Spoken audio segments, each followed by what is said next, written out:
എന്തെങ്കിലും ശബ്ദം കേട്ടായിരുന്നു? നീ എന്തിനാ രാത്രി ഉണർന്നിരുന്നത്? അല്ല, മര്യാദക്ക് നേരത്തെ കിടന്ന് ഉറങ്ങിക്കൊള്ളും. രാവിലെ എഴുന്നേക്കാൻ താമസം അതിന്റെ സ്വഭാവം മാറും. മനസ്സിലായോ? പിന്നീട് 3-4 ദിവസത്തേക്ക് രാത്രി ശബ്ദങ്ങളൊന്നും കേട്ടിരുന്നില്ല. ഇടയ്ക്ക് ഒരു കഥകളും പറഞ്ഞിരിക്കുന്നത് വെച്ചാൽ ഗ്രാനിയുടെ പെരുമാറ്റത്തിലും വലിയ പ്രശ്നങ്ങളൊന്നുമില്ലായിരുന്നു. ഒരു ദിവസം രാവിലെ ഞാൻ ഗ്രാനിയുടെ മുറിയിലും കയറി.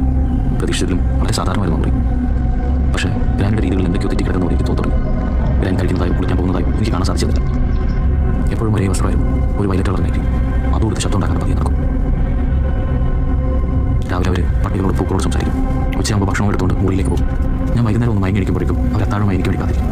പക്ഷേ എല്ലാം എന്നെ കാണിക്കാൻ വേണ്ടി ചെയ്യുന്നതുപോലെ. ഉറക്കത്തിൻ്റെ പ്രശ്നം പതിയെ വീണ്ടും വന്നു തുടങ്ങി. ആദ്യത്തെ ശമ്പളം കിട്ടിയാൽ ഉടനെ ഇറങ്ങുന്നതായിരുന്നു എനിക്ക്. വല്ലാത്തൊരു സ്ത്രീ.